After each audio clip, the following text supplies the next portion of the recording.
দর্শক, বলছিলাম এনসিপি নেতা হাসনাত আবদুল্লার কথা।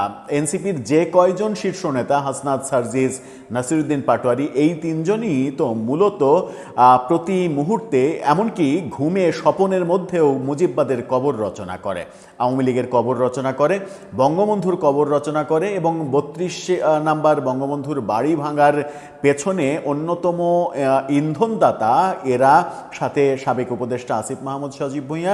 এগুলো একেবারে ওপেন সিক্রেট ব্যাপার, এখানে কোনো লুকা ছাপার ব্যাপার তারা কখনোই করেননি। একসময় ছাত্রলীগ করা, ছাত্রলীগের সঙ্গে সংযুক্ত থাকা বহু পোস্ট, আওয়ামী লীগ, ছাত্রলীগ, বঙ্গবন্ধু, শেখ হাসিনাকে নিয়ে বহু ফেসবুক পোস্ট এখনও যাদের ওয়ালে গেলে খুঁজে পাওয়া যায়। বঙ্গবন্ধুর জন্মদিনে বঙ্গবন্ধুকে নিয়ে বিশেষ লেখা যিনি দৈনিক ইত্তেফাকে লেখেন, সেই হাসনাত আবদুল্লাহ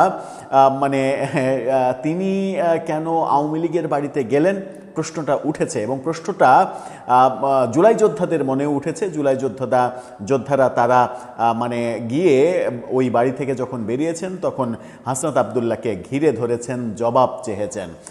তাকে জবাবদিহি করতে হয়েছে, কিন্তু জবাবদিহি না করে সেখান থেকে তিনি পুলিশি সহায়তায় গাড়ি নিয়ে চলে গেছেন, এক ধরনের পালিয়ে যাওয়ার মতো, সেখান থেকে প্রকৃত জবাবটা না দিয়ে। কিন্তু পেছনের ঘটনা কি বলছে এনসিপি, কি বলছেন জুলাই যোদ্ধারা? গণমাধ্যমের শিরোনামটা দেখে নিন বাংলা ট্রিবিউনের। সাবেক মেয়রের বাসা থেকে বেরিয়ে তোপের মুখে হাসনাত আবদুল্লাহ।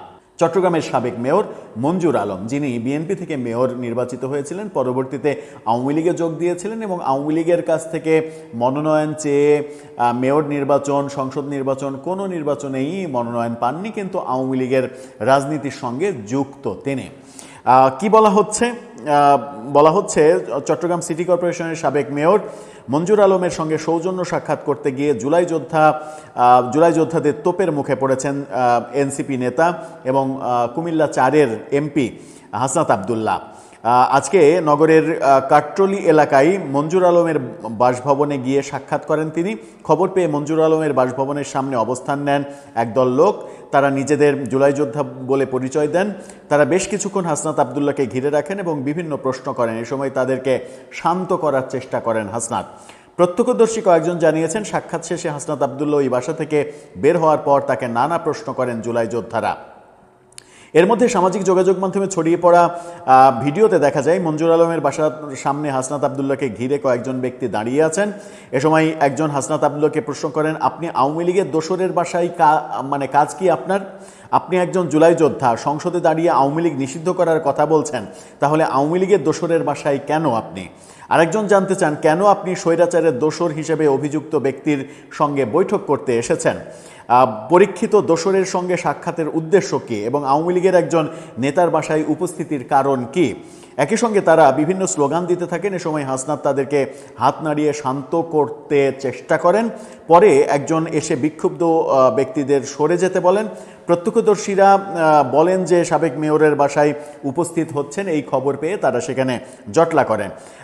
এ ব্যাপারে চট্টগ্রাম মহানগরের ছাত্রদলের আহ্বায়ক সাইফুল ইসলাম তিনি বলেন, একজন জুলাই যোদ্ধা হাসনাত আবদুল্লাহ এমপি কী কারণে সাবেক আওয়ামী লীগের এই নেতার বাড়িতে গেছেন তা আমাদের বোধগম্য নয়। এনসিপির চট্টগ্রাম মহানগরের সমন্বয়কারী সদস্য এবং মিডিয়া সেলের প্রধান সমন্বয়কারী রিদওয়ান হৃদয় সাংবাদিকদের বলেছেন, হাসনাত আবদুল্লাহ মূলত ব্যক্তিগত কাজে চট্টগ্রামে এসেছিলেন। এ সময় সাবেক মেয়র মঞ্জুর আলমের আমন্ত্রণে সাড়া দিয়ে তার সঙ্গে সৌজন্য সাক্ষাৎ করেন। এর বেশি কিছু নয় এমনটা তিনি বলছেন যে আগামীর রাজনীতি হবে সৌহার্দ্যপূর্ণ। এখানেই প্রশ্ন, আগামীর রাজনীতি যদি সৌহার্দ্যপূর্ণ হয় তাহলে বিগত 1.5 বছরেরও বেশি সময়, বিশেষ করে প্রফেসর ইউনূসের আমলে আপনারা কি সৌহার্দ্যপূর্ণ রাজনীতির কোনো নজির স্থাপন করেছেন? নাকি আপনারা গোপালগঞ্জে গিয়ে বঙ্গবন্ধুর কবর রচনা করতে চেয়েছেন? গোপালগঞ্জের মানুষ এটাকে উস্কানি হিসেবে দেখেছে, গোপালগঞ্জে গিয়ে বঙ্গবন্ধুর কবর উপড়ে ফেলার একটা চক্রান্ত হিসেবে দেখেছে। তারপরে আর্মির এপিসিতে চড়ে পালিয়ে আসতে বাধ্য হয়েছেন। এই ঘটনাগুলো ঘটেছে এবং প্রফেসর ইউনূসের আমলে হিংসার চাষাবাদ করা, পরমত সহিষ্ণু না হওয়া, অন্য বিরোধী মতকে দমন করা, তাদের উপরে মব তৈরি করা, এই ব্যাপারগুলো তো আপনারাই করেছেন। আওয়ামী লীগের কারো সঙ্গে একজনের যদি কোনো সম্পর্ক থাকে তাহলে তাকে যাচ্ছে তাইভাবে আক্রমণ করেছেন, কথাতে, কাজে, শারীরিকভাবে, বহুভাবে।